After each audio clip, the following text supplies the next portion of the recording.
Which country disappointed you after tourism? Vienna, in Austria. I was sold the idea it was a perfect European place, but everything closes very early at night 8 or 9 p.m, can't remember exactly, and beyond the tiny historical city center it is quite disorganized. People are rude with foreign-looking tourists. We are Latin American. It might be that some old habits die hard in this country, wink wink. Austria offers much better experiences in Salzburg or Innsbruck, but there were rude people as well. Nearby places with a better tourist experience are Budapest and Prague. Those two were worth every moment and worth the money as well. I think this is submission number 3790 I have visited, with this particular area of life being the subject matter. The main top-level responses always revolve around, or at least involve: France 99 of the credit goes to Paris. UAE 99 of credit goes to Dubai. Turkey same story but with Istanbul. Egypt again, Cairo. Iceland yes. Italy no particular city, but Naples and Rome are recurring entries. For me, France. I have been going on vacation on different years. Stay at least for one to know what happened to the country, but the people have become more rude. Their historical places have become dirtier and smell bad. At least there are some beautiful places outside Paris. But something is going on with the entire country. Hopefully people who live in the country can fix whatever is going on. Georgia is a fascinating place, with beautiful mountains and amazing food and wine. But getting around the country is a pain, and I was shocked by how egregiously awful the customer service at most shops and restaurants there was. It could be so much better of a destination if that changed. Also, I must say I expected better food and friendlier locals in Italy, but it's still such a beauty country. Tunisia was disappointing food-wise. I really hoped for local food with lots of delicious spices, but everything we ate was so bland. The place itself, Tunis, Carthage, Sidi Bouzid, was beautiful with friendly, kind people. We left just 1 week before the Arab uprising in Tunis being bombed, which was awful to watch on the news. I was just glad to get home and eat something with flavor. If you can, always find someone local to hang out with, and get the fuck out of the tourist areas. You will spend 10x less money and have a way better time. Locals that rarely or never see foreigners are more often than not the nicest people you will ever meet. Tourism areas are the worst places to visit, unless your sole purpose is to take photos for social media. I don't think it's their fault, but Paris. In the US, this romantic idea of Paris is shoved down our throats in books, TV, and movies, so it's hard getting there and realizing it's just a city like anywhere else. Granted, it does have amazing food and museums, but it's hard to shake the idealized version of the city from my expectation even if I actively try. United States.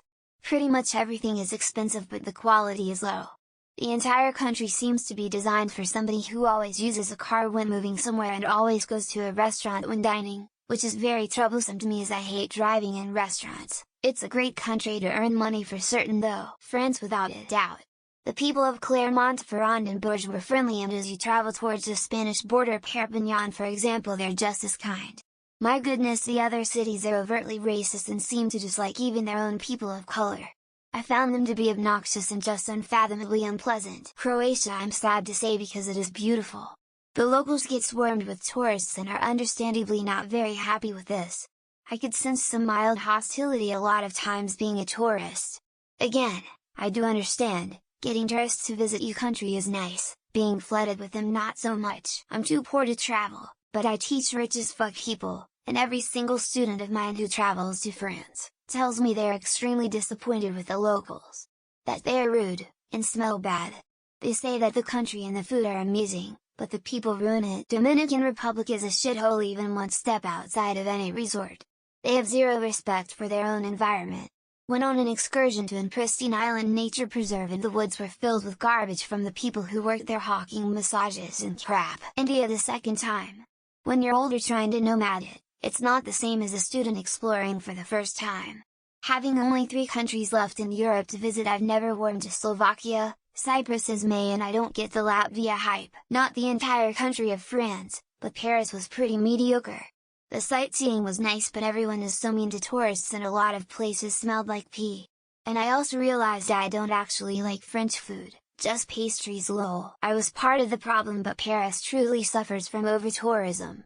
I felt like I was at Disney World sometimes, as so many things felt like they were geared towards tourists and not to people actually living there. For most countries I've been disappointed in, it's due to the people.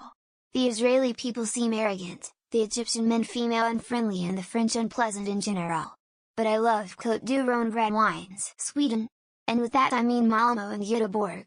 Rest of Sweden was marvelous, but the aforementioned two cities ruined it for me.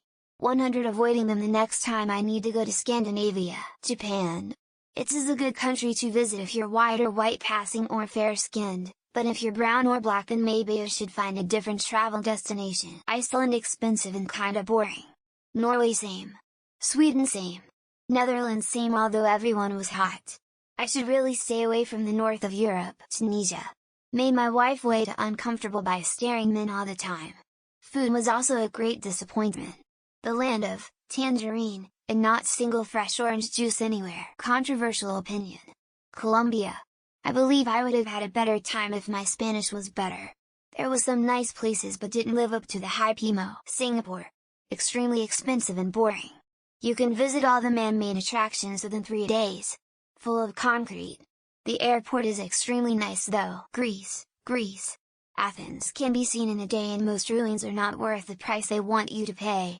I'd avoid it and head directly to Mykonos and Santorini. Malta generated a lot of excitement with its white houses, beaches, and more, but the truth is, if you're seeking all of that, Ibiza is the superior option. Vietnam. People weren't very friendly, food was so-so. And there's trash everywhere, especially sad to see on their otherwise beautiful beaches. Egypt. Loved the history. Did not like the people.